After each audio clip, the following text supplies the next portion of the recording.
Hi மக்களே, எல்லாரும் எப்படி இருக்கீங்க? இன்னைக்கு நான் உங்களுக்காக 2025ல இப்போ புதுசா ரிலீஸ் ஆன ஃபார்மா அப்படின்னு சொல்லிட்டு ஒரு வெறித்தனமான மலையாளம் மினி சீரிஸ் கொண்டு வந்திருக்கேன். இந்த சீரீஸ்ல உண்மையை உறக்க சொல்ற கதையா இந்த ஃபார்மா ஃபீல்டுல இந்த மருந்து கம்பெனி எல்லாம் என்ன பண்றாங்க அப்படின்ற விஷயத்த அப்படியே வெட்ட வெளிச்சம் போட்டு காமிச்சிருப்பாங்க. இந்த சீரீஸ் பார்த்து முடிக்கும் போது உங்க குழந்தைங்களுக்கு சின்னதா ஒரு இருமல் மருந்து கொடுக்க கூட தயங்குவீங்க, ரொம்பவே யோசிச்சு தான் கொடுப்பீங்க. அப்படி ஒரு பயங்கரமான கதையா இருந்துச்சு. இதுக்கு மேல ஒன்லைன் சொன்னேன் அப்படின்னா கதையே ஸ்பாயிலா போயிடும். நம்ம டைரக்டா கதைக்குள்ள போயிடலாம். அதுக்கு முன்னாடி மறக்காம சப்ஸ்கிரைப் பண்ணிக்கோங்க, பக்கத்துல வர பெல்லையும் கிளிக் பண்ணிக்கோங்க.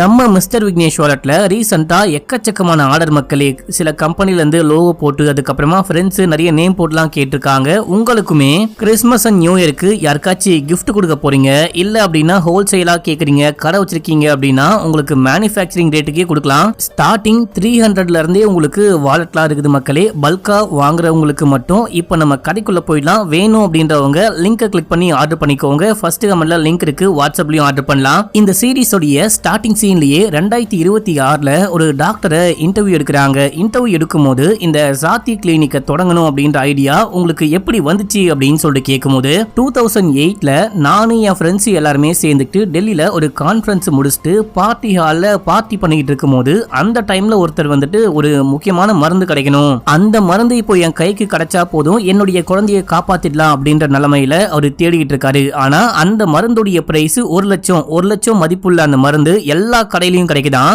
எல்லா பார்மசிலையும் ஈஸியா ரெடி பண்ணி கொடுக்குறேன் அப்படின்னு சொல்றாங்க. அதுவே அந்த சேம் மருந்து வேற ஒரு பிராண்ட்ல 17,000 ரூபாய்க்கு கிடைக்கிற மருந்து எந்த கடையிலுமே கிடைக்காதபடி இருக்கான். 1 லட்சம் கொடுத்து எல்லாராலையும் அந்த மருந்தை வாங்க முடியாது. 17,000மே சில பேருக்கு ரொம்ப கஷ்டமான விஷயம் தான். அந்த 17,000 மருந்தை வந்துட்டு எல்லாருக்கும் கிடைக்கிற மாதிரி பண்ணிட்டோம் அப்படின்னா நிறைய உயிரிழப்பை தடுக்க முடியும். அதாவது எல்லாருக்கும் கிடைக்க வேண்டிய மருந்து கம்மி ரேட்லயும் கிடைக்கும், அதிகமான ரேட்லயும் கிடைக்கும். கம்மி ரேட்ல கொடுக்க தான் நாங்க ட்ரை பண்ணோம். அதுக்காக தான் ஃப்ரெண்ட்ஸ் எல்லாருமே சேர்ந்துட்டு இந்த ஜாதி கிளினிக்கையே ஸ்டார்ட் பண்ணோம். ஆனா அந்த விஷயம் இந்த மாதிரி போயிட்டு முடியும்னு சொல்லிட்டு நாங்க நினைச்சு கூட பார்க்கலன்னு செமையா ஃபீல் பண்றாரு. 2008ல காமிக்கிறாங்க. ஹைதராபாத்ல ஃபர்ஸ்ட் டைமா இந்த ஜாதி கிளினிக்கை ஓபன் பண்றாங்க. இது எப்படி அப்படின்னா ஒரு ரேஷன் கடை மாதிரி வச்சுக்கோங்களேன். வெளியே எல்லா கடையிலுமே அந்த பொருளுடைய பிரைஸ் ஒரு பிரைஸ்ல இருக்கு அப்படின்னா எந்த அளவுக்கு ரேட்டு கம்மியா மருந்துகளை கொடுக்க முடியுமோ அந்த அளவுக்கு மருந்துகளை கம்மி ரேட்ல கொடுப்பாங்க. இப்ப இந்த முதல் கடையை ஹைதராபாத்ல திறக்கிறாங்க. திறந்த உடனே யாரோ 2 பேர் வந்து அங்க ஒர்க் பண்றவங்களை ஷூட் பண்ணி கொலை பண்ணிட்டு அந்த ஒரு பார்மசியவே மொத்தமா எரிச்சு விட்டு போறாங்க அப்படின்னு சொல்லிட்டு காட்டுறாங்க.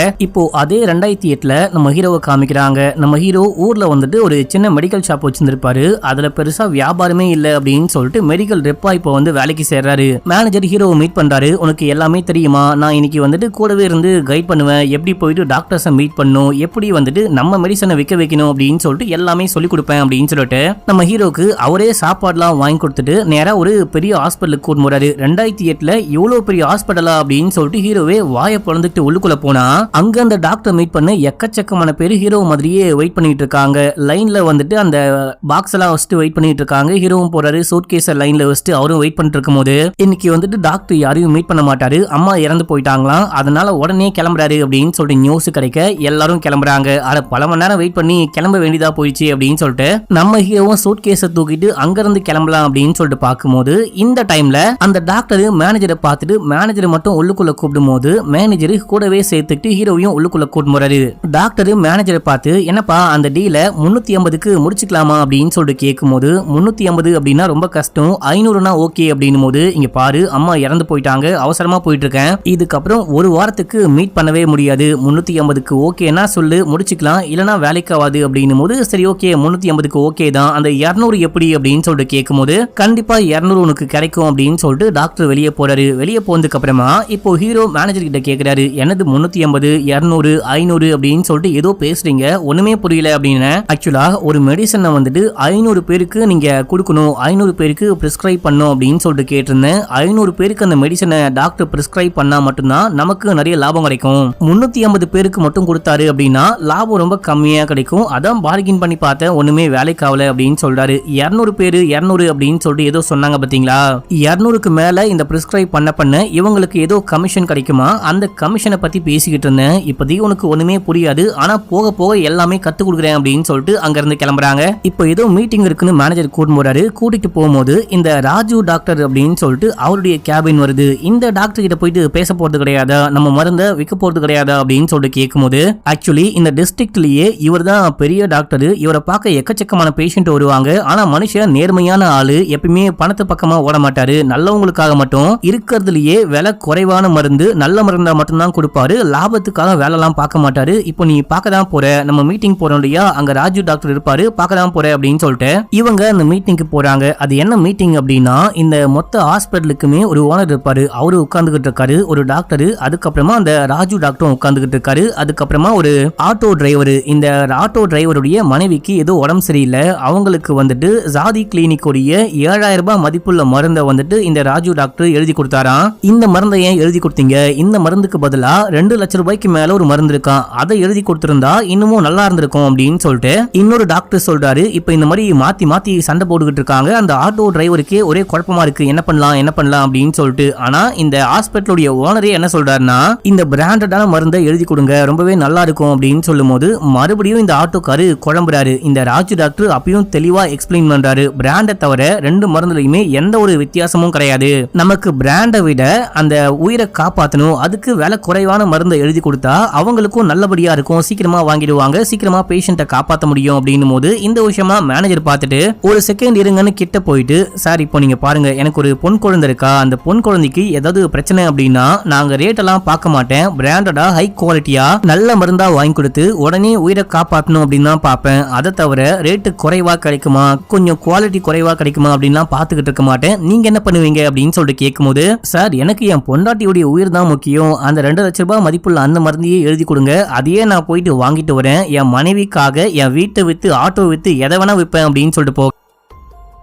இதை பார்த்து ராஜு டாக்டர் கடுப்பாயிட்டு ஏதோ பண்ணி தொலைங்க அப்படின்னு சொல்லிட்டு அங்கிருந்து கிளம்பிட்டாரு. இப்போ நம்ம ஹீரோ மேனேஜரும் வெளியே பேசிட்டு வரும்போது, உங்களுக்கு ஒரு பொன் குழந்தை இருக்காளா, சொல்லவே இல்லை அப்படின்னும் போது, பெண் குழந்தையும் இல்ல ஒண்ணுமே இல்ல, எனக்கு ஒரு ஆண் குழந்தை தான் இருக்காரு, ஆக்சுவலா இந்த மாதிரி தான் ஏதாவது சென்டிமெண்டலா பேசி அவங்கள மயக்க ட்ரை பண்ணும், இந்த ஃபார்மா ஃபீல்டே இந்த மாதிரி தான் போயிட்டு இருக்கு, நீ போ புரிஞ்சுப்ப அப்படின்னு சொல்றாரு. சொல்லிட்டு இது வரைக்கும் நம்ம பிரிஸ்கிரைப் பண்ண அந்த மருந்துலாம் இருக்கு இல்லையா, அது ஸ்டாக்லாம் எப்படி இருக்கு, எத்தனை பேருக்கு எழுதி கொடுக்குறாங்க, என்ன மாதிரி போகுது அப்படின்னு சொல்லிட்டு கணக்கு எடுக்கணும், நான் வரவா கூட வரவான்னு கேட்கும் போது, சார் ஏற்கனவே எனக்கு இந்த ஃபீல்டுல பயங்கரமான எக்ஸ்பீரியன்ஸ் இருக்கு, எல்லாமே நானே பாத்துக்கிறேன், நான் போயிட்டு எப்படி கரெக்டா கணக்கு எடுத்துக்கிட்டு வரேன் மட்டும் பாருங்க அப்படின்னு சொல்லிட்டு அங்க இருந்து கிளம்புறாரு நம்ம ஹீரோ. போகும்போது இந்த குழந்தைங்கலாம் பிறக்கும் பார்த்தீங்களா, அந்த மாதிரி ஒரு வார்டு இருக்கும், அந்த வார்டுல போயிட்டு நர்ஸ் கிட்ட பேசி ட்ரக் எல்லாம் எப்படி சேல் ஆகுது அப்படின்னு சொல்லிட்டு கேட்டு காம்ப்ளிமெண்டரியா இவங்க எங்கெல்லாம் போறாங்களோ எல்லா இடத்துக்கும் அங்க ஒர்க் பண்ற நர்ஸுக்கெல்லாம் பெண்ணு கொடுப்பாங்க போல, அந்த மாதிரி பெண்ணெல்லாம் கொடுத்துட்டு பேசும்போது அங்க ஒரு டாக்டர் உட்கார்ந்துகிட்டு இருக்காங்க. இது வரைக்கும் நான் உன்னை பார்த்ததே கிடையாது அப்படின்னு சொல்லிட்டு அவங்களே கேஷுவலா பேச ஆரம்பிக்கும் போது, நான் புதுசா வந்திருக்கேன், நான் கூட தான் உங்களை பார்த்தது கிடையாது அப்படின்னு சொல்ல,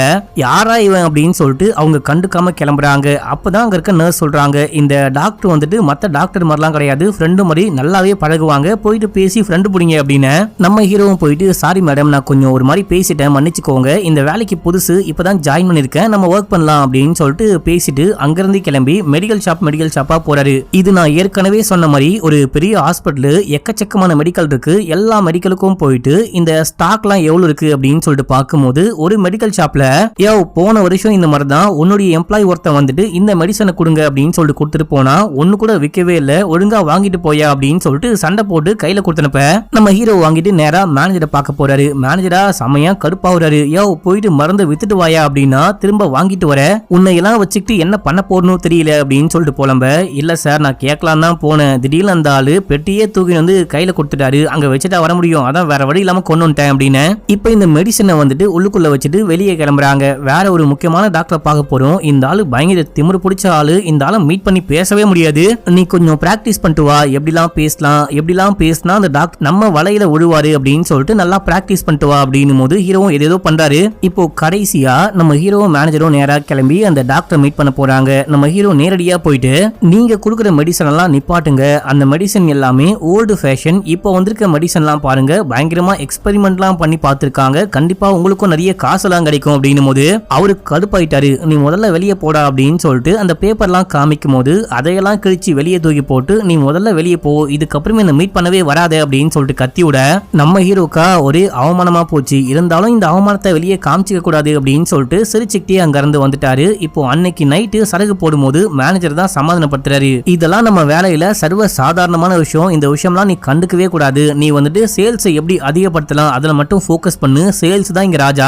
நீ கிளம்பி அந்த லாட்ஜுக்கு போயிடுவியா இல்ல கொண்டு வந்து டிராப் பண்ணவா அப்படின்னு சொல்லிட்டு கேட்கும்போது இல்ல நான் போயிடுவேன் அப்படின்னு சொல்லிட்டு நம்ம ஹீரோ கிளம்புறாரு. போயிட்டு இருக்கும் போது ஒரு பார்மசி எரிஞ்சுகிட்டு இருக்கு, பொதுமக்கள்லாம் சுத்தி நின்னுகிட்டு இருக்காங்க. ஸ்டார்டிங் சீன்ல ஒரு டாக்டர் காமிச்சாங்க பாத்தீங்களா, அவர் அங்க உட்கார்ந்து ஃபீல் பண்ணிட்டு இருக்காரு. இந்த விஷயத்தை ஹீரோ பார்க்கும்போது அந்த டாக்டர் ஹீரோவையும் பாக்குறாரு அப்படின்னு சொல்லிட்டு காட்டுறாங்க.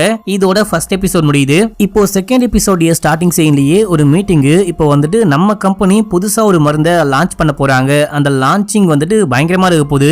ஒரு ரெப்பும் ஒரு டாக்டரையும் மீட் பண்ணி அந்த ஒரு டாக்டர் ஒரு மாசத்துக்கு 200 பேருக்காச்சு இந்த மருந்தை பிரிஸ்கிரைப் பண்ற மாதிரி பேசணுமா, இதுதான் டார்கெட் அப்படின்னு சொல்லிட்டு இருக்காரு. இது மட்டும் இல்லாம நம்ம ஹீரோ கூட சேர்ந்துட்டு நம்ம ஹீரோ ஜாயின் பண்ணும்போது இன்னும் 2 பேர் ஜாயின் பண்ணிருப்பாங்க. அவங்க 2 பேரும் எக்கச்சக்கமா சேல் பண்றாங்க. ஹீரோவால ஒண்ணுமே இது வரைக்கும் சேல் பண்ண முடியலன்னு திட்டிக்கிட்டு இருக்காரு. இப்ப இந்த விஷயம்லாம் யோசிச்சுட்டே ஹீரோ வந்துகிட்டு இருக்கும்போது அம்மா கால் பண்றாங்க. கால் பண்ணி எல்லாமே ஓகேவா சாப்பிட்டியான்லாம் கேட்டு போனை கட் பண்ண பக்கத்திலேயே கோவில் இருக்கும். நம்ம ஹீரோ சாமி கும்பிட்டுக்கிட்டு இருக்காரு. எனக்கு சேல்ஸ் வந்துட்டு நிறைய வரணும், எப்படியாச்சும் அருள் புரிங்க ஆண்டவரே அப்படின்னு சொல்லிட்டு வேண்டிக்கிட்டு இருக்கும்போது இந்த டைம்ல கால் பண்றாங்க. நீங்க உடனே கிளம்பி வாங்க, உங்க மருந்து இப்போ தேவைப்படுது அப்படின்னும் போது ஆண்டவா உடனே வழியை காமிச்சிட்ட அப்படின்னு சொல்லிட்டு மெடிசனை கொண்டு போயிட்டு கொடுக்க அங்க இருக்க நர்ஸ் மெடிசனை வாங்கிட்டு உள்ளுக்குள்ள போறாங்க. அப்ப நம்ம ஹீரோ அங்க இருக்க இன்னொரு நர்ஸ் கிட்ட இப்பதான் நான் போயிட்டு சாமி கிட்ட வேணும், உடனே வந்துட்டு நீங்க கால் பண்ணி கூப்பிட்டீங்க, என்னுடைய சேல்ஸ் இங்க இருந்து ஆரம்பிக்குது அப்படின்னும் போது கடவுள் உங்களுக்கு வழி காமிச்சாரு, ஆனா உள்ளுக்குள்ள இருக்கவங்களுக்கு ஏன் வழி காமிக்கவே இல்லை. ஆக்சுவலா அவங்க ஒரு ஹார்ட் அட்டாக் பேஷண்டா, ஹார்ட் அட்டாக் வந்து உயிருக்கு போராடிட்டு வந்திருக்காங்க, அவங்க உயிரை ஏன் கடவுள் காப்பாற்ற மாட்டாரு அப்படின்னு சொல்லிட்டு ஆக்சுவலா எமர்ஜென்சி பேஷண்ட்லாம் பாத்துக்கிட்டு இருக்காங்க இல்லையா, ரொம்ப வலியோட இருக்காங்க போல. சரி ஓகே வந்த வேலை முடிஞ்சு போச்சு, ஹீரோ கிளம்பலாம் அப்படின்னு சொல்லிட்டு கிளம்புறதுக்கு முன்னாடி அந்த பேனாவை கொடுக்கும் போது இல்லங்க எனக்கு பேனா வேணாம், இந்த பேனாவோட வெளியே போயிட்டு இறந்து போன பேஷண்டோடைய சொந்தக்காரங்களை பார்க்கும்போது எனக்கு ஒரு மாதிரி கஷ்டமா இருக்கும், வேணாம் வேணாம் அப்படின்னு சொல்லும் போது நம்ம ஹீரோக்கு ஒரு மாதிரி இருக்கு, என்னடா இது நமக்கு சேல்ஸ் ரொம்ப முக்கியம் அப்படின்னு சொல்லிட்டு பாக்குறோம், அதை தாண்டி இங்க எக்கச்சக்கமான விஷயம் இருக்கு போலியே அப்படின்னு சொல்லிட்டு யோசிக்கிட்டே போறாரு. நம்ம ஹீரோக்கு ஒரு ஃப்ரெண்ட் இருக்காரு, அவருமே மெடிக்கல் ரெப்பா தான் இருக்காரு. அவர்கிட்ட போயிட்டு நம்ம சேல்ஸ் தான் முக்கியம் சேல்ஸ் தான் முக்கியம் அப்படின்னு சொல்லிட்டு பாத்துக்கிட்டு இருக்கோம். ஆனா வந்துட்டு மனசாட்சியை புரிஞ்சுக்க மாட்டோம், பேஷண்டோடைய மனசையும் புரிஞ்சுக்க மாட்டோம் அப்படின்லாம் புலம்பிட்டு இருக்கும் போது அப்படின்னா உனக்கு இவர் தான் கரெக்டா இருப்பாரு அப்படின்னு சொல்லும் போது இதே டைம்ல மேனேஜர் கால் பண்றாரு. என்னையா பண்ற அப்படின்னு சொல்லிட்டு கேட்கும் போது இந்த மாதிரி ஃப்ரெண்டை மீட் பண்ண வந்தேன், சாப்பிட்டுக்கிட்டு இருக்கேன் அப்படின்னும் போது எப்ப பார்த்தாலும் சோறுன்னு சோத்து பின்னாடி போகாம இப்ப நம்ம புதுசா ஒரு மெடிசன் லான்ச் பண்ணிருக்கோம் இல்லையா, அது வந்துட்டு பிரெக்னன்சி லேடியா டார்கெட் பண்ணக்கூடிய ஒரு மெடிசனா மக்களே, வயிற்றுக்குள்ள இருக்க குழந்தை ஆரோக்கியமா வளரும் அப்படின்னு சொல்லி தான் சேல் பண்ணும் அப்படின்னு சொல்லியிருப்பாரு. அந்த விஷயத்துல நீ என்ன விஷயம்லாம் பண்ணிருக்க, எப்படிலாம் சேல் பண்ண போற, அதையெல்லாம் கொண்டு வந்து என்கிட்ட எக்ஸ்பிளைன் பண்ணு அப்படின்னு சொல்லிட்டு போனை கட் பண்ண இந்த டைம்ல ஃப்ரெண்டுக்காரன் மச்சான் நீ மனசாட்சி மண்ணாங்கட்டிலாம் பேசிட்டு இருக்க இல்லையா அப்படின்னா உனக்கு மத்த எந்த கம்பெனியும் செட் ஆகாது, இந்த கம்பெனியுடைய எம்டியை போயிட்டு மீட் பண்ணு, இங்கதான் மனசாட்சி மண்ணாங்கட்டின்னு பேசுவாங்க அப்படின்னு சொல்லிட்டு ஜாதி கிளினிக்கோடைய அந்த கார்டை தூக்கி கொடுக்க நம்ம ஹீரோ வாங்கிட்டு அங்க இருந்து போறாரு. போயிட்டு கேர்ள் ஃப்ரெண்டை மீட் பண்றாரு. அந்த பொண்ணை மீட் பண்ணி எல்லாமே புலம்ப ரொமான்ஸ் முடிச்சதுக்கு அப்புறமா உன்னால எல்லாமே முடியும், கண்டிப்பா உன்னால முடியும் அப்படின்னு சொல்லிட்டு அந்த பொண்ணு உத்வேகமா ஒரு 4-5 வார்த்தையை போட்டு விட்டா. இப்ப அப்படியே அடுத்த நாள் காலையில காமிக்கிறாங்க, புதுசா லான்ச் ஆன அந்த மெடிசன்லாம் பெட்டி பெட்டியா வந்து இறங்குது. இதெல்லாம் நம்ம எப்படி சேல் பண்ண போறோம், நம்ம சேல்ஸ் டார்கெட்டை எப்படி அச்சீவ் பண்ண போறோம் அப்படின்னு சொல்லிட்டு யோசிக்கிறாரு. அப்பதான் நம்ம ஹீரோக்கு டாக்டர் ஜானகியோடைய ஞாபகம் வருது. உடனே போயிட்டு அவங்கள மீட் பண்ணி இந்த மெடிசனை பத்தியும் இது ஒரு டானிக் மாதிரி இருக்கும், இந்த டானிக்கை பத்தி எக்ஸ்பிளைன் பண்றாரு. வயிற்றுக்குள்ள வளரக்கூடிய குழந்தையுடைய வளர்ச்சியை பயங்கரமா சப்போர்ட் பண்ணும் அப்படி அப்படின்னு சொல்லிட்டு ஏதேதோ சொல்லிக்கிட்டு இருக்காரு. ஆனா இதை நான் எப்படி சேல் பண்ண முடியும் அப்படின்னு சொல்லிட்டு கேட்கும்போது இப்போதைக்கு நாங்க ஸ்டடி பண்றோம், எப்பவுமே இந்த மெடிசன் கம்பெனிலாம் ஏதாவது ஒரு விஷயத்தை லான்ச் பண்றாங்க அப்படின்னா அதை ஃபர்ஸ்ட் ஸ்டடி பண்ணுவாங்களாம், ஸ்டடி பர்பஸா தான் கொண்டு வந்திருக்கேன், நீங்க இதை பேஷண்ட் கொடுங்க, எவ்வளவு ரேட்டு கம்மியா வாங்கி கொடுக்க முடியுமோ அந்த அளவுக்கு ரேட்டு கம்மியா வாங்கி கொடுக்குறேன், ஸ்டடி பண்ணுவோம், முதல்ல இது எப்படி சைடு எஃபெக்ட் ஏதாவது இருக்கா, ஆக்சுவலா இது எல்லாமே முன்னாடியே லேப்ல டெஸ்ட் பண்ணிருப்பாங்க, ஃபர்ஸ்ட் பேட்சை மட்டும் பேஷண்ட்டுக்கே கொடுத்து டெஸ்ட் பண்ணுவாங்களாம், அதுக்கு நம்ம ஹெல்ப் பண்ண முடியுமா அப்படின்னு சொல்லிட்டு கேட்கும்போது ஏங்க பிரெக்னன்ட் லேடிஸ் மேல எப்படிங்க டெஸ்ட் பண்ண முடியும் அப்படின்னு சொல்லிட்டு கேட்டா என்ன நம்புங்க இந்த மெடிசன் ரொம்ப ரொம்ப நல்ல மெடிசன், கண்டிப்பாக ஒர்க் ஆகும், எந்த ஒரு சைடு எஃபெக்டும் வராது, ஒரு சின்ன டெஸ்ட் மாதிரி பண்ணி பார்க்கலாம் அப்படின்னும் போது அவங்க ஓகே அப்படின்னு சொல்றாங்க. கூட ஒரு நர்ஸ் இருக்காங்க, அந்த நர்ஸுமே பிரெக்னெண்டா இருக்காங்க, நீங்க முதல் கஸ்டமரா முதல் பேஷண்டா இதை வாங்கிக்கிறீங்களா அப்படின்னு சொல்லிட்டு ஹீரோவும் அந்த டாக்டரும் கேட்கும் போது அந்த லேடியும் ஓகே சொல்ல அந்த நர்ஸுக்கு மட்டும் 2 டப்பாவை ஃப்ரீயாவே கொடுத்துட்டு நம்ம ஹீரோ அங்க இருந்து கிளம்புறாரு. ஒரு வழியா இந்த சேல்ஸை நம்ம ஸ்டார்ட் பண்ணிட்டோம் அப்படின்னு சொல்லிட்டு சந்தோஷமா கிளம்புறாரு. இப்போ இதே உத்வேகத்தோட போயிட்டு எக்கச்சக்கமான டாக்டரை மீட் பண்றாரு. எப்படியோ பேசியே கரெக்ட் பண்ணி இந்த மெடிசனை, முக்கியமா இந்த பிரெக்னன்ட் லேடிஸ்க்கான மெடிசனை பயங்கரமா சேல் பண்றாரு. கொஞ்சம் கொஞ்சமா சேல்ஸ் பயங்கரமா பிச்சுக்குது. இதனால வந்துட்டு நம்ம ஹீரோ நிறையவே சேல்ஸ் பண்றாரு. முக்கியமா இந்த ஒரு மெடிசனுடைய சேலுக்கு நம்ம ஹீரோ தான் காரணம். இந்தியாலேயே இந்த மெடிசனை அதிகமா சேல் பண்ணது நம்ம ஹீரோ தான் அப்படின்னு சொல்லிட்டு அதுக்கு அவார்டு கொடுக்குறாங்க, கார்லாம் கிஃப்டா கொடுக்குறாங்க. இப்ப நம்ம ஹீரோவுடைய ஊர்ல வந்துட்டு மடங்காத ஒரே டாக்டர், அந்த சிறுமூஞ்சி டாக்டர் நம்ம ஹீரோவை திட்டி விட்டு அமிச்சாரு பாத்தீங்களா, அந்த டாக்டர் எப்படியாச்சும் உசார் பண்ணும் அப்படின்னு சொல்லிட்டு மேனேஜர் ஒரு பொண்ணு அரேஞ்ச் பண்றாரு. இந்த பொண்ணு உனக்கு கிடையாது, அந்த ஆளுக்கு, அந்த ஆள் பொண்ணுங்க விஷயத்துல கொஞ்சம் வீக்கு, அந்த ஆளு எப்படியாச்சும் உசார் பண்ணும் அப்படின்னா இந்த மாதிரி பண்ணாதான் வேலைக்காகும், வா போயிட்டு மீட் பண்ணலாம் அப்படின்னு சொல்லிட்டு அந்த ஆளை மீட் பண்ணி பொண்ணை ஓகே பண்ணி கொடுத்து இந்த ஆளுக்கும் இந்த மெடிசனை விற்க ஆரம்பிச்சிட்டாரு நம்ம ஹீரோ அப்படின்னு சொல்லிட்டு காட்டுறாங்க. இப்போ 2018க்கு கடப்போது. 2018ல நம்ம ஹீரோக்கு வேற ஒரு பொண்ணு கூட கல்யாணம் ஆயிட்டு ஒரு குழந்தை இருக்கு. அந்த குழந்தை நம்ம ஹீரோ கிட்ட வரா. நம்ம ஹீரோ சாப்பிட்டுக்கிட்டு இருக்கும் போது இப்போ நம்ம ஹீரோ மேனேஜர் ஆயிட்டாரு. அவருக்கு கீழே ஒர்க் பண்ணக்கூடிய அந்த ரெப்பு எல்லாருக்கும் கால் பண்ணி டார்கெட்டை முடிச்சியா, சீக்கிரமா போயிட்டு சேல் பண்ணு, அவங்கள மீட் பண்ணு, இவங்கள மீட் பண்ணு அப்படின்னு சொல்லிட்டு செமையா திட்டுக்கிட்டு இருக்காரு. பொண்ணுக்கு வீசிங் இருக்கு போல. அந்த பொண்ணு எங்க அந்த இன்ஹீலர் அப்படின்னு சொல்லிட்டு அதை தேடிக்கிட்டு இருக்கா. ஒரு வழியா அதை தேடி கண்டுபிடிச்சு அந்த விஷயத்தை யூஸ் பண்ணதுக்கு அப்புறமா தான் பொண்ணு கொஞ்சம் சரியாவரா. இப்போ அம்மாவும் பொண்ணு வெளியே கிளம்புறாங்க. பொண்ணு டிராப் பண்ணிட்டு நானும் வேலைக்கு போறேன் அப்படின்னு சொல்லிட்டு அம்மா கிளம்பிட்டாங்க. இதே டைம்ல அந்த ஜானகி டாக்டர் ஹீரோக்கு கால் பண்றாங்க. கால் பண்ணி ஒரு முக்கியமான விஷயம், ரொம்ப ரொம்ப எமர்ஜென்சி, நீ உடனே கிளம்பி வந்து என்ன மீட் பண்ணு அப்படின்னும் போது நம்ம ஹீரோ கிளம்புறாரு. நம்ம ஹீரோ கிளம்பி போயிட்டு மீட் பண்றாரு. என்ன விஷயம் அப்படின்னு சொல்லிட்டு கேட்கும் போது, கொஞ்ச நாளாவே சின்ன சின்ன குழந்தைங்களுக்கு அதிகமான லெவல்ல சுகர் வர ஆரம்பிச்சிருச்சு. எப்படி சுகர் வருது அப்படின்னு சொல்லிட்டு டெஸ்ட் பண்ணி பார்க்கும்போது இதுவரைக்கும் ஜானகி டாக்டர் யாருக்கெல்லாம் பிரசவம் பார்த்தாங்களோ, யாருக்கெல்லாம் நம்ம ஹீரோ கொடுத்த அந்த டானிக்கை கொடுத்து அமிச்சாங்களோ அவங்களுக்கு மட்டும்தான், அவங்களுடைய குழந்தைங்களுக்கு மட்டும்தான் டயபிட்டிஸ் இருக்கு அப்படின்னு சொல்லிட்டு கன்ஃபார்ம் பண்ணிருக்காங்க. நான் செக் பண்ணி பார்த்துட்டேன், எல்லாரையும் செக் பண்ணி பார்த்துட்டேன், இது எல்லாத்துக்கும் அந்த மெடிசன் தான் காரணம் அப்படின்னு சொல்லிட்டு அதுக்கான டாக்குமெண்ட்லாம் காமிக்கும் போது ஹீரோவால நம்பவே முடியல. இதுக்கெல்லாம் வாய்ப்பே கிடையாது, சம்திங் ராங்கா இருக்கு அப்படின்னும் போது, ஆமா சம்திங் ராங்கா தான் இருக்கு, அதான் உங்களை கூப்பிட்டு கேட்கிறேன் அப்படின்னும் போது, இல்ல மேடம் இந்த மருந்தால சைடு எஃபெக்ட்லாம் வராது அப்படின்னும் போது, என் கூட வாங்க அப்படின்னு சொல்லிட்டு கூட்டிட்டு போயிட்டு கிரவுண்ட காமிக்கும் போது எக்கச்சக்கமான குழந்தைங்களை கூப்பிட்டு பெற்றோர்கள்லாம் வந்திருக்காங்க. இங்க என்ன விஷயம் நடக்குது அப்படின்னு சொல்லிட்டு கேட்கும் போது, இந்த கைனகாலஜி டாக்டர், அதுக்கப்புறம் பீடியாட்ரிஷியன், அதுக்கப்புறமா இந்த டயபிட்டிஸ் டாக்டர், இவங்க எல்லாருமே சேர்ந்துட்டு ஒரு இது மாதிரி கண்டக்ட் பண்ணிருக்காங்க. ஒரு சின்ன கேம் மாதிரி அப்படின்னு சொல்லிட்டு வச்சுக்கோங்களேன். இவங்க எல்லாரையும் கூப்பிட்டு ஒரே டைம்ல நம்ம டெஸ்ட் பண்ணி பார்த்தாதான் என்ன விஷயம் ஆச்சு, உண்மையிலேயே இந்த மெடிசனால பிரச்சனையா, அப்படின்னா இந்த மெடிசனால யார் யாருக்கெல்லாம் பிரச்சனை வந்திருக்கு, எப்படிலாம் பிரச்சனை வந்திருக்குன்னு கண்டுபிடிக்கணும், ஒரு டெஸ்டிங்கை போட்டு பார்க்கலாம் அப்படின்னு சொல்லிட்டு எல்லாரையும் வர வச்சிருக்காங்க. இதை பாக்குறாரு. எக்கச்சக்கமான பேர் இருக்காங்க. இவங்கள எத்தனை பேருக்கு நம்ம மருந்து கொடுத்திருக்கோம், எத்தனை பேருக்கு நீங்க பிரசவம் பார்த்தீங்க அப்படின்னு சொல்லிட்டு கேட்கும் போது, இங்க இருக்கிற எல்லாருக்கும் நான் தான் பிரசவம் பார்த்தேன், எல்லாருக்குமே நான் தான் மெடிசன் கொடுத்தேன், நீ கொடுத்த அதே மெடிசனை கொடுத்தேன் அப்படின்னும் போது ஹீரோக்கு தலையெல்லாம் சுத்துது. இவ்வளவு பேர் பாதிக்கப்பட்டிருக்காங்களா அப்படின்னு சொல்லிட்டு ஷாக் ஆகுறாரு. இதோட செகண்ட் எபிசோட் முடியுது.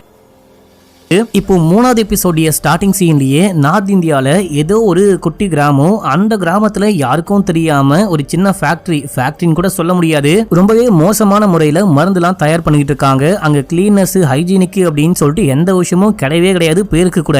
அங்க இருக்க ஏதோ ஒரு மிஷின்ல ஏதோ ஒரு ஃபால்ட் அப்படின்னு சொல்லிட்டு வேற ஒரு ஆளை கண்டிப்பா கூட்டிட்டு வந்து பார்த்தே ஆகணும் அப்படின்னு சொல்லிட்டு வேற ஒரு ஆளை கூட்டு போறாங்க. இவரு போயிட்டு செக் பண்ணிட்டு இருக்கும் போது பட்டன் ஒரு மாதிரி வித்தியாசமா இருக்கு.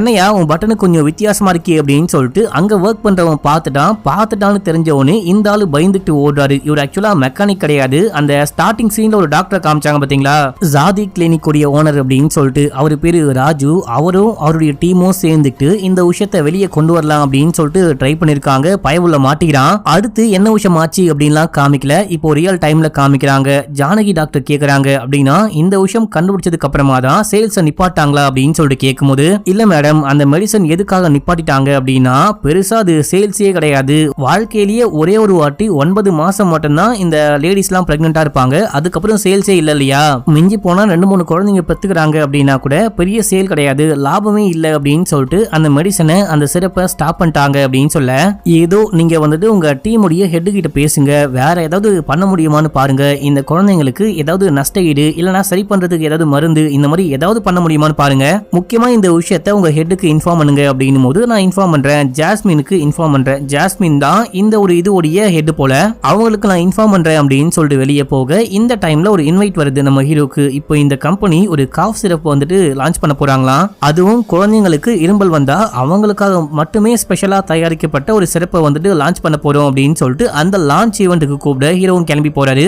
லான்ச் ஈவெண்ட்ல இப்போ சிஓவா இருக்கக்கூடிய அரவிந்த் அப்படின்னு சொல்லிட்டு ஒரு ஆள் வந்து பேச்சு கொடுக்குறாரு. அதுக்கப்புறமா மத்தவங்க எல்லாம் வந்து பேசிட்டு இருக்காங்க. நம்ம ஹீரோ இந்த விஷயம்லாம் கண்டுக்காம அந்த சிறப்பை தூக்கிட்டு போயிட்டு அதுல என்ன இன்கிரீடியன்ஸ்லாம் இருக்கு அப்படின்னு சொல்லிட்டு செக் பண்ணி பாத்துக்கிட்டு இருக்காரு. இந்த டைம்ல ஜாஸ்மின் கால் பண்ணி உன்னை மீட் பண்ணும் இங்க வா அப்படின்னு சொல்லிட்டு கூப்பிடும்போது உள்ளுக்குள்ள போறாரு. என்ன அந்த மெடிசனை பத்தியா அப்படின்னு சொல்லிட்டு கேட்கும்போது அதை பத்தி கிடையாது, நான் உன்னை ப்ரமோட் பண்ணிருக்கேன். ஆக்சுவலா இப்போ ஒரு புதுசா மெடிசன் லான்ச் பண்ணிருக்கோம் இல்லையா, அதை நீ சேல்ஸ் பண்றதுக்கான மொத்த சவுத்துக்குமே ஹெட்டா உன்னை ப்ரமோட் பண்ணிருக்கேன். உனக்கு சந்தோஷமானு கேட்கும்போது சந்தோஷம் தான், ப்ரமோஷன் கிடைச்சா அதிகமா சம்பளம் கிடைச்சா யார் தான் வேணான்னு சொல்லுவா, ஹீரோ சந்தோஷம் அப்படின்னு சொல்றாரு.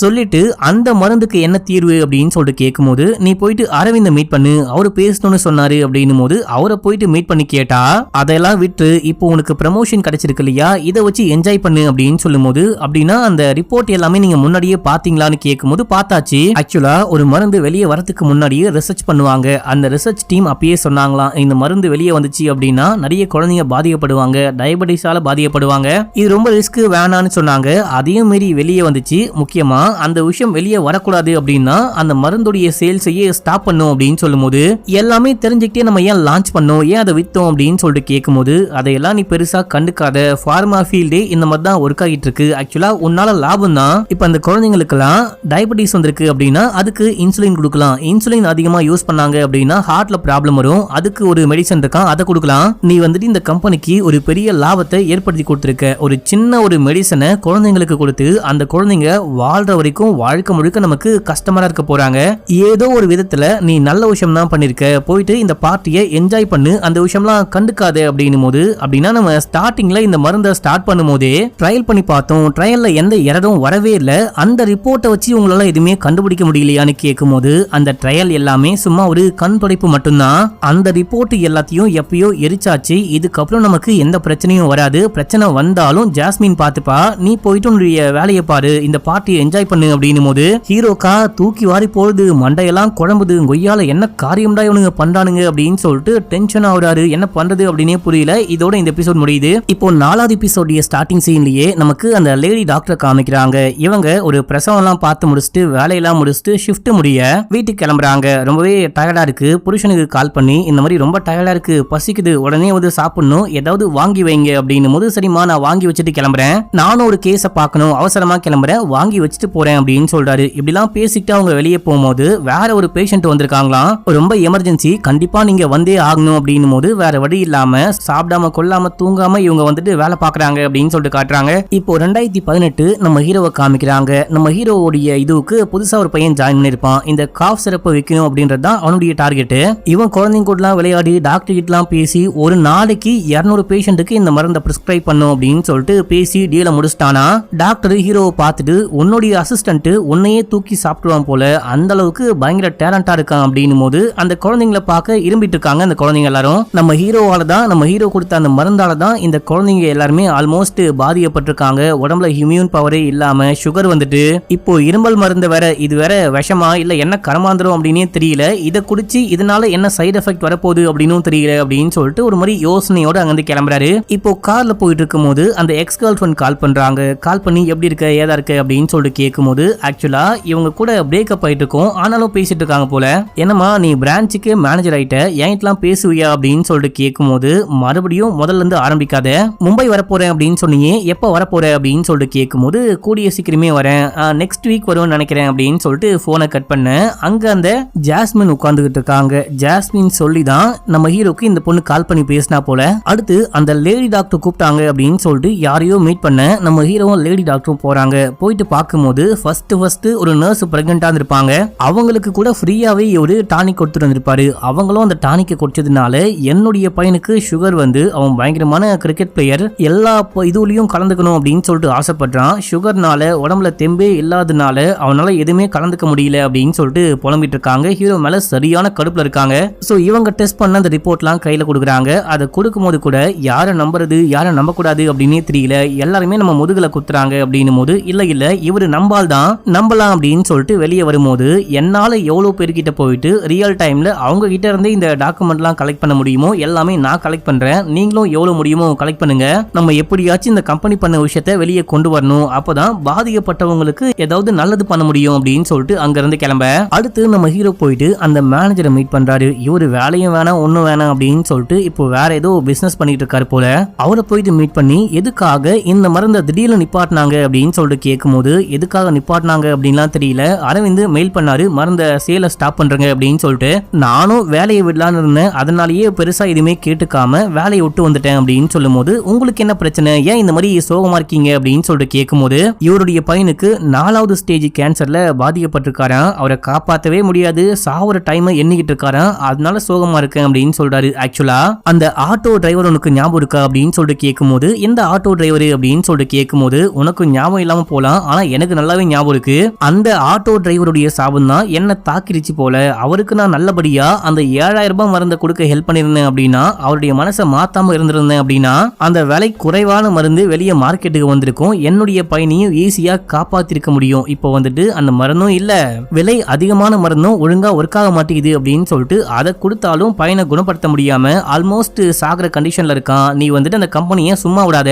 என்கிட்ட இருக்கிற எல்லா டாக்குமெண்ட்டையும் கொண்டு வந்து கொடுக்குறேன், உன்னால என்ன பண்ண முடியுமோ பண்ணு ப்ளீஸ் அப்படின்னு சொல்றாரு. இப்போ அப்படியே சீன் கட்டா அது அந்த லேடி டாக்டர் இருக்காங்க பாத்தீங்களா, இவங்க நிறைய வீடியோ அமைச்சிருக்காங்க. என்ன வீடியோ அப்படின்னா சுகரால பாதிக்கப்பட்டு டயபிட்டிஸால பாதிக்கப்பட்டு இருக்காங்க பாத்தீங்களா, அந்த குழந்தைங்களுடைய வீடியோலாம் ரெக்கார்ட் பண்ணி அமுச்சு விட்டுருக்காங்க. ஹீரோ எந்த காரணத்தை கொண்டும் மனசு மாறிடக்கூடாது அப்படின்னு சொல்லிட்டு அம்மா வந்துட்டு விளையாடவே விட மாட்டாங்க, டீல கூட சக்கரை போட்டு கொடுக்க மாட்டாங்க, பாலை கூட வெறும்னா குடிக்க சொல்றாங்க, விளையாட முடியல, ஸ்வீட் சாப்பிட முடியல, சாக்லேட் சாப்பிட முடியல, நாங்க இறந்து போயிடுவோமா அப்படின்னு கூட சில குழந்தைங்க கேக்குறாங்க. இதை பார்க்கும்போது ஹீரோக்கு ரொம்ப கஷ்டமா இருக்கு. இதையெல்லாம் பார்த்துட்டு மன வழியில தூங்கும் போது கனவுல கூட இந்த குழந்தைங்க எல்லாரும் ஒன்னா சேர்ந்து வந்து அங்கிள் நாங்க இறந்து போயிடுவோமா அப்படின்னு சொல்லிட்டு கேட்கிற மாதிரி இருக்கு. இதுல நம்ம ஹீரோ துடிச்சு புடிச்சு கண்ணை முடிக்கிறாரு. கண்ணை முடிச்சவரு நேரா போயிட்டு ஹீரோக்கு ஒரு பெண் குழந்தை இருப்பா, ஸ்டார்டிங் சீன்லயே காமிச்சாங்க இல்லையா, அந்த பெண் குழந்தை தூங்கிட்டு இருக்கும் போது பிளட் எடுத்து இந்த குழந்தைக்கு சுகர் இருக்கா இல்லையான்னு செக் பண்ணி பாக்குறாரு. அதுல என்ன ரிப்போர்ட் வந்துச்சு அப்படின்னா தெரியல. அதை பார்த்துட்டு மனுஷன் ஒரு மாதிரி உடஞ்சு போயிட்டாரு.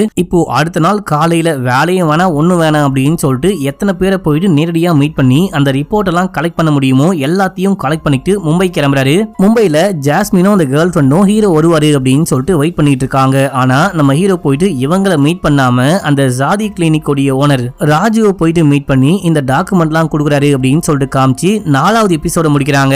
5வது எபிசோடைய ஸ்டார்டிங் சீன்லயே ஒரு சின்ன பிளாஷ்பேக், அன்னைக்கு ஃப்ரெண்டுக்காரு இந்த கார்டு கொடுத்தாரு பாத்தீங்களா, இந்த ஜாதி கிளினிக் உடைய ஓனர் ராஜுவை போயிட்டு மீட் பண்ணு அப்படின்னு சொல்லிட்டு ஹீரோ வந்து மீட் பண்ணிருப்பாரு. இந்த மாதிரி ரொம்ப குறைவான விலையில நாங்க இந்த மெடிசன்லாம் கொடுக்கலாம் அப்படின்னு சொல்லிட்டு ஸ்டார்டிங்ல ஒரு கதை சொன்னாரு பாத்தீங்களா, அந்த மாதிரி ஒரு கதையை ஹீரோ கிட்ட சொல்றாரு. கம்மியான ரேட்டுக்கு மக்களுக்கு மெடிசன்லாம் கொடுக்கலாம் அப்படின்னு சொல்லிட்டு நாங்க நிறைய கடையெல்லாம் திறக்க ஆரம்பிச்சோம்.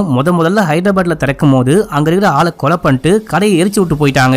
அதுக்கப்புறம் எங்க கடையை திறந்தாலும் ஏதாவது ஒரு பிரச்சனை வந்துட்டே இருக்கும். சின்ன கடையா சின்ன நிறுவனமா இருக்கிறதுனால தான் பிரச்சனை வருது அப்படின்னு சொல்லிட்டு எப்படியாச்சு இந்த நிறுவனத்தை பெருசா கொண்டு போகணும் அப்படின்னு சொல்லிட்டு முயற்சி பண்ணிட்டு இருக்கேன். மொத்தமா இந்த டீம்ல 8 பேர் இருந்தாங்களாம். 8 பேர்ல 6 பேர் ஆல்ரெடி யாரோ கொலை பண்ணிட்டாங்க, மர்மமான முறையில 6 பேர் இறந்து போயிட்டாங்க. இதை ஸ்டாப் பண்ணிடலாம் அப்படின்னு சொல்லிட்டு பார்த்தா கூட கெட்டது பண்றவங்களே முயற்சி பண்ணிட்டு இருக்கும் போது நல்லது பண்ற நம்ம எதுக்கு ஸ்டாப் பண்ணோம் அப்படின்னு சொல்லிட்டு நானும் கடைசி மூச்சு இருக்கிற வரைக்கும் இந்த விஷயத்தை நிப்பாட்ட போறது கிடையாது, மக்களுக்கு நல்லது பண்ணாம ஓய மாட்டேன் அப்படின்னு சொல்லிட்டு ட்ரை பண்ணிட்டு இருக்கேன், நீயும் எங்க டீம்ல ஜாயின் பண்ணிக்கிறியா அப்படின்னு சொல்லிட்டு கேட்கும் போது நம்ம ஹீரோக்கு அள்ளு கிளம்புது. இங்க சம்பளம் ரொம்ப கம்மியா கிடைக்கும், சம்பளம் கிடைக்குமானே தெரியல, 2வது விஷயம் உயிருக்கே உத்தரவாதம் கிடையாது, இங்க நான் வேலை பார்த்து என்ன விஷயம் பண்ண போறேன் அப்படின்ற மாதிரி, இல்ல சார் நான் கொஞ்சம் யோசிச்சு சொல்றேன் அப்படின்னு சொல்லிட்டு அங்க இருந்து கிளம்பிட்டாரு. இப்போ ரியல் டைம்ல நம்ம ஹீரோ கலெக்ட் பண்ணி கொண்டு வந்த ரிப்போர்ட்டை வந்துட்டு இந்த ராஜு சார் கிட்ட கொடுத்துட்டாரு. இதே டைம்ல நம்ம லேடி டாக்டருக்கும் கால் பண்ணி பேசுறாங்க. கால் பண்ணி பேசும்போது அவங்க சொல்றாங்க நம்ம ஹீரோ வேலையவே ராஜினாமா பண்ணிட்டாராம், கிளம்பி துபாய் போறாராம் ஃபேமிலியோட சேர்ந்துட்டு.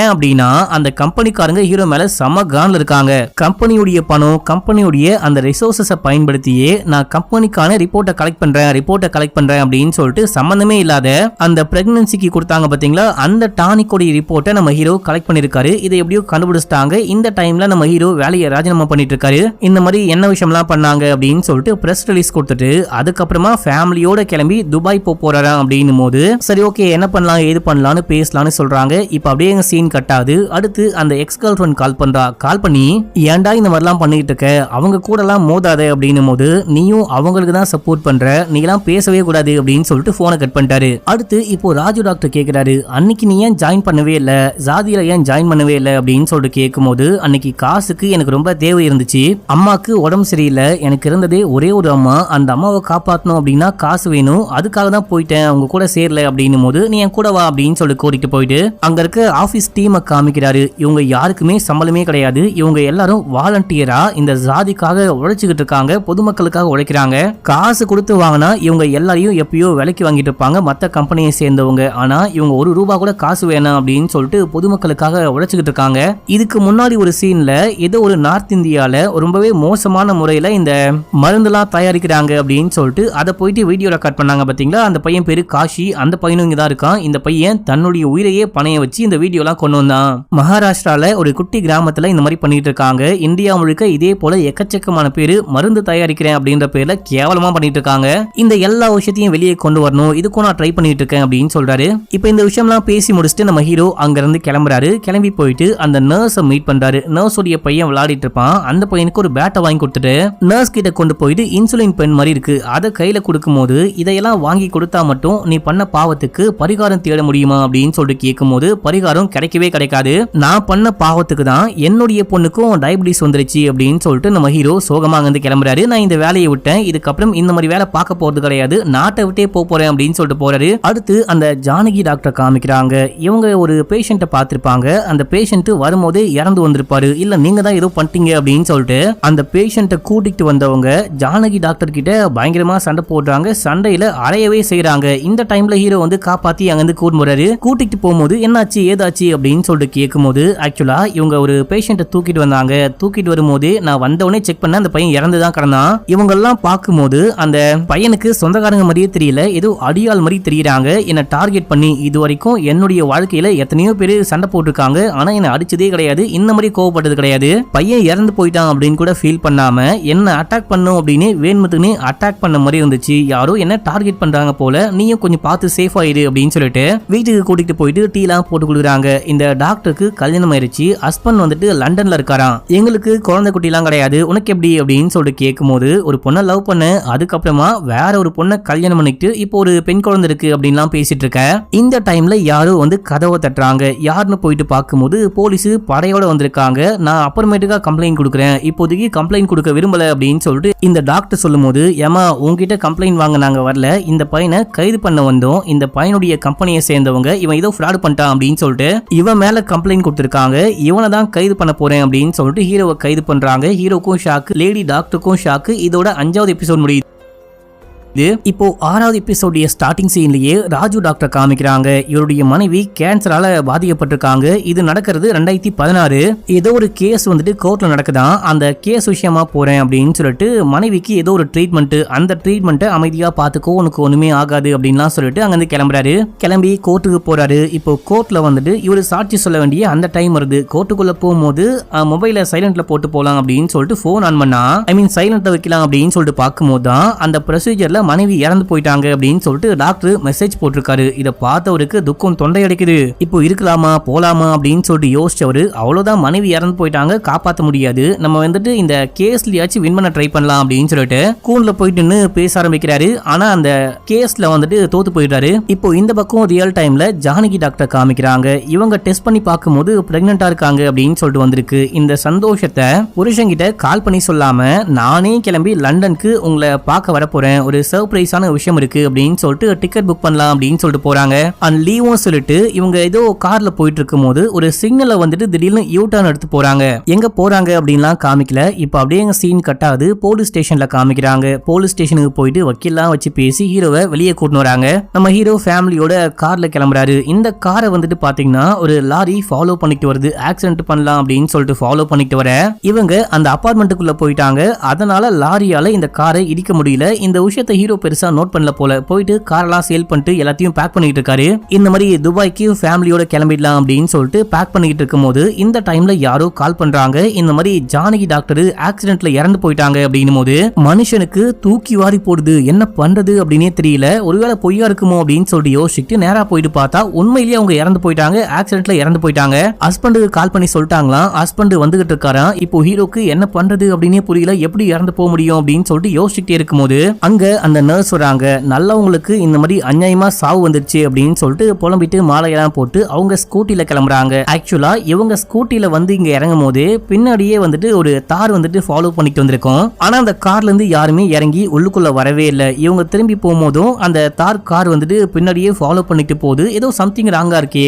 ஜானகி டாக்டர் பிளான் பண்ணி கொலை பண்ண மாதிரியே இந்த பொண்ணு கொலை பண்ண போறாங்க அப்படின்னு சொல்லிட்டு அங்க நம்ம ஹீரோ கூட ஒர்க் பண்ற ஒரு பையன் புதுசா வந்து ஜாயின் பண்ணிருப்பான் இல்லையா, அந்த பையன் ஸ்கூட்டில வந்திருப்பான். நீ இந்த காரை ஃபாலோ பண்ணு அப்படின்னு சொல்லிட்டு பின்னாடி உட்காந்துட்டு போகும்போது மழை செமையா பேஞ்சுகிட்டு இருக்கு. இந்த பையன் ஏற்கனவே ரொம்ப ஸ்லோவா தான் வண்டி ஓட்டிட்டு போறான். கொஞ்சம் தூரம் போனதுக்கு அப்புறமா நீ நகரு, நான் வண்டியை ஓட்டுறேன் அப்படின்னு சொல்லிட்டு ஹீரோ வேகமா வண்டியை ஓட்டிட்டு போயிட்டு இருக்கும்போது ஒரு பாலத்துக்கு மேல போயிட்டு இருக்காங்க. அந்த டைம்ல அந்த பாலத்தை இன்னொரு கார் வந்து பிளாக் பண்ணுது. இப்போ ஹீரோக்கு பின்னாடி ஒரு கார் வந்து பிளாக் பண்ணுது. அந்த பையனை தூக்கி போட்டு பொலந்து அவனை அடிச்சு பாலத்துக்கு மேல இருந்து தூக்கி போடுறாங்க. நான் என்ன பண்ணேன் அப்படின்னு சொல்லிட்டு அந்த பையன் கேட்கும் போது ஹீரோக்கும் ஒண்ணுமே புரியல, அந்த பையனுக்கும் ஒண்ணுமே புரியல.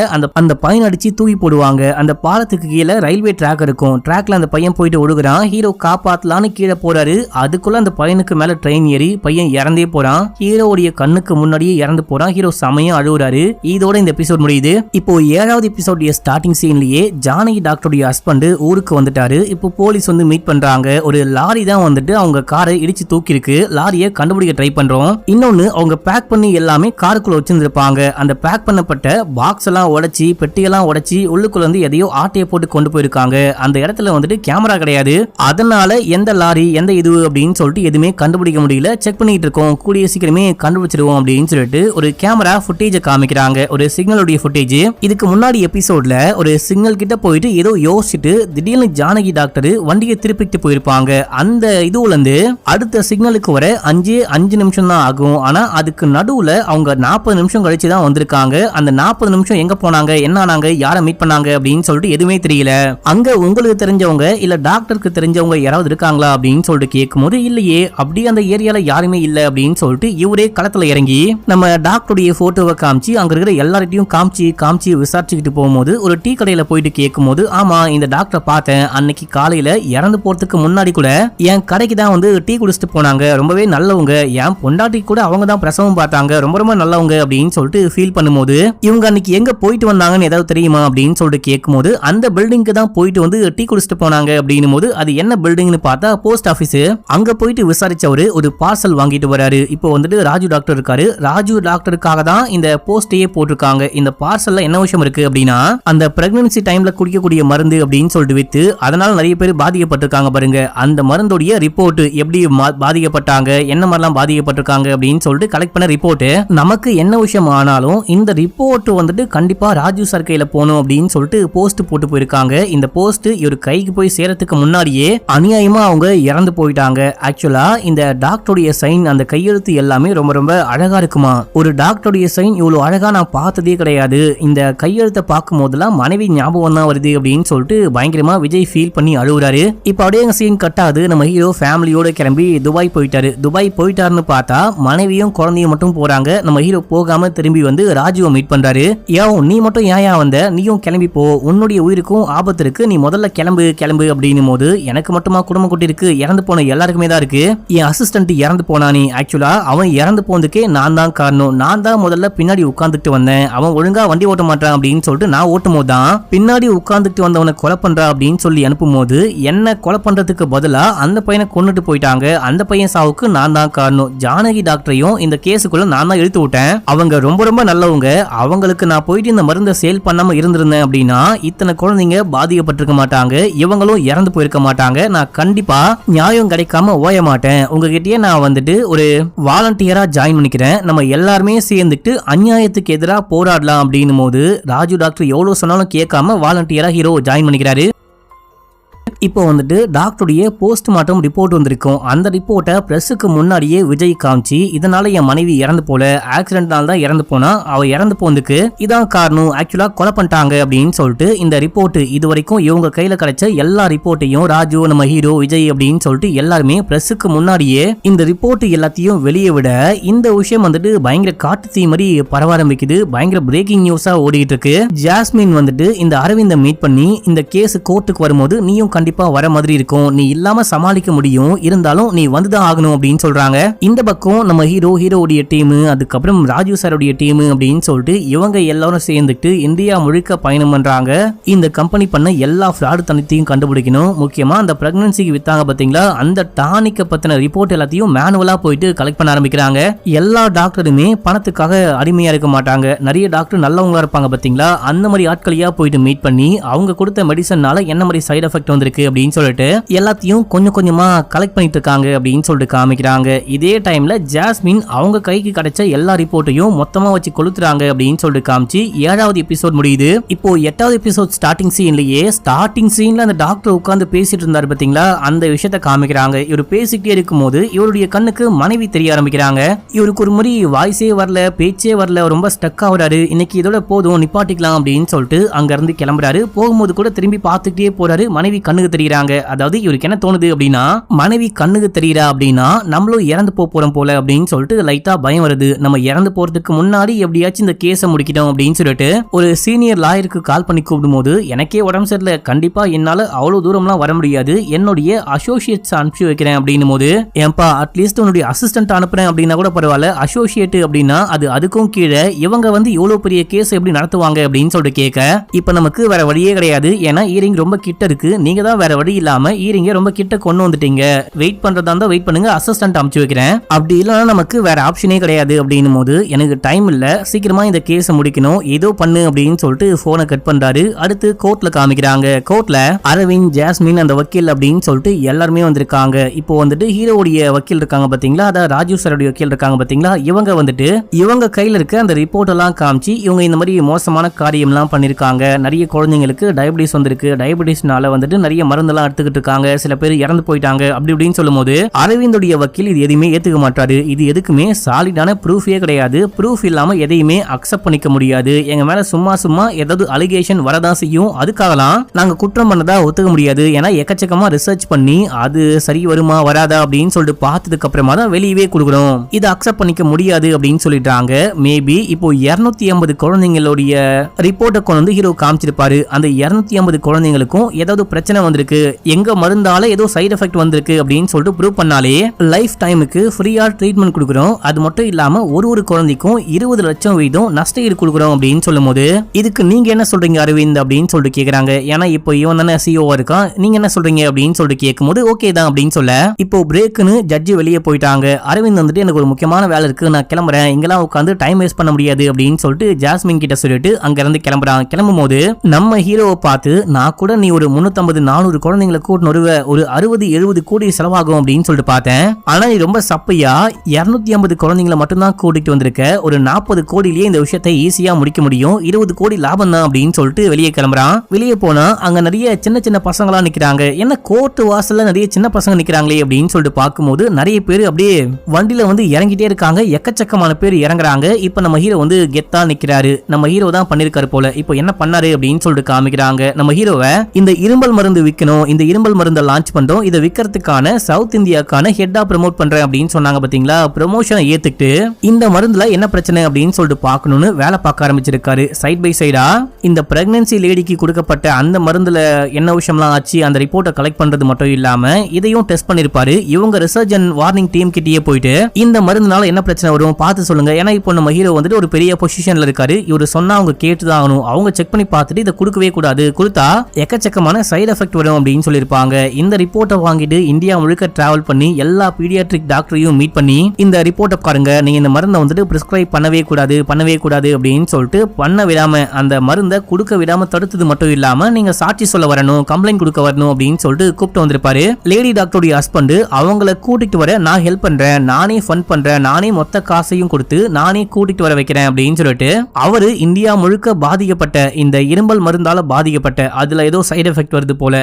அந்த மருந்தை குடிச்சு பாதிக்கப்பட்ட எல்லா குழந்தைங்களையும் கோர்ட் வாசலுக்கு கூட்டிட்டு வந்து கம்ப்ளைண்ட் கொடுக்க வச்சா இப்போ ஜட்ஜி வேற வழி இல்லாம கேஸ் எடுக்கிறாங்க. வேற வழி இல்லாம கிடையாது, கேஸ் எடுத்தே ஆகணும். அவங்க இதுக்கெல்லாம் என்ன சொல்ல போறீங்க அப்படின்னு சொல்லிட்டு கேட்கும்போது அந்த கேஸுக்கோ இந்த கேஸுக்கோ சம்பந்தமே கிடையாது, இதை தனியா போடுங்க அப்படின்னும் போது அப்படிலாம் தனியாலாம் போட முடியாது, எல்லாமே ஒரே கம்பெனி தானே, ஒரே கேஸா தான் எடுத்து நடத்த முடியும் அப்படின்னு சொல்லிட்டு விசாரிக்க ஆரம்பிக்கிறாங்க. விசாரிச்சதுல இதுவரைக்கும் இந்த கம்பெனி என்னென்ன மருந்துலாம் ப்ரொடியூஸ் பண்ணிருக்காங்களோ எல்லா மருந்தையும் மறுபடியும் டெஸ்ட் பண்ணும். டெஸ்ட் பண்றது மட்டும் இல்லாம யார் யாருக்கு கொடுத்திருக்காங்க, யார் யார் பாதிக்கப்பட்டிருக்காங்க, உண்மையிலேயே பாதிக்கப்பட்டு இறந்து போயிருந்தாங்க அப்படின்னா அந்த டெட் பாடியை கூட தோண்டி ரீபோஸ்ட்மார்ட்டம் பண்ணி பார்க்கணும் அப்படின்னு சொல்லிடுறாங்க. அதுக்கப்புறம் ப்ரூவ் பண்ணிடுறாங்க இந்த மாதிரி கம்பெனி ஃப்ராடுதனம் பண்ணிருக்காங்க, இல்லாத பொல்லாத மருந்தெல்லாம் கொடுத்து நிறைய பேர் பாதிக்கப்பட்டிருக்காங்க அப்படின்னு சொல்லிட்டு இந்த கம்பெனியை மொத்தமா மூட சொல்றாங்க. இந்த கம்பெனியை சம்பந்தப்பட்ட நடத்துற எல்லாரையுமே கைது பண்ண சொல்றாங்க. இப்ப அப்படியே சீன் கட் ஆகுது. பார்த்தா அரவிந்த் ஏதோ ஒரு ஊர்ல ஏதோ ஒரு சின்ன லாட்ஜ்ல மறைஞ்சு வாழ்ந்துகிட்டு இருக்கான். இந்த நியூஸை பார்த்துட்டு தூக்கு போட்டு தொங்கிட்டான். மக்களே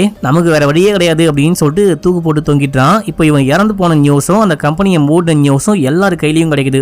ராஜு டாக்டர், விஜய், நம்ம ஹீரோடைய மனைவி, கேர்ள் ஃப்ரெண்டு, அந்த பழைய கேர்ள் ஃப்ரெண்டு அப்படின்னு சொல்லிட்டு எல்லாருக்குமே இந்த நியூஸ் போகுது. எல்லாருமே ரொம்ப ரொம்ப சந்தோஷப்படுறாங்க. நர்ஸுடைய பையன் வளர்ந்து பெரிய பையனாயிட்டான். அவன் கிரிக்கெட் விளையாடிட்டு வரான். இப்போ இந்த நர்ஸ் இந்த நியூஸை பார்த்து ரொம்பவே சந்தோஷப்படுறாங்க. இப்போ கடைசியா நம்ம ஹீரோ வந்துட்டு அந்த ஜாதிக்கு ஒரு டீம் லீடர் மாதிரி ஆயிட்டாரு. இந்த ஜாதி கிளினிக் இந்த கம்பெனியை பத்தி உலகம் முழுக்க எல்லாருக்கும் தெரிய வர நிறைய பேர் வாலண்டியரா வராங்க. அவங்க எல்லாரையும் இன்வைட் பண்ற மாதிரி ஒரு ஸ்பீச் கொடுக்க நம்ம ஹீரோ போயிருக்காரு. போயிட்டு நிறைய விஷயங்கள் பேசுறாரு. அதுல ஒரு பையன் கேக்குறான், நம்மளுடைய மோட்டோ என்ன அப்படின்னு சொல்லிட்டு கேட்கும்போது இப்போதைக்கு ஒரு கம்பெனியை மட்டும் மூடி இருக்கும், இதே போல இந்தியா முழுக்க எக்கச்சக்கமான கம்பெனி இல்லீகலா செயல்பட்டுக்கிட்டு இருக்காங்க, அந்த எல்லா கம்பெனியும் கண்டுபிடிச்சு மூட வைக்கணும், அவங்களுக்கும் தண்டனை வாங்கி கொடுக்கணும், இல்லாத மக்களுக்கும் நல்ல மருந்து போயிட்டு சேரணும், அதுவும் ரொம்ப கம்மியான ரேட்டுக்கு போயிட்டு சேரணும் அப்படின்னு சொல்றாரு. இதோட இந்த சீரீஸும் முடியுது மக்களே.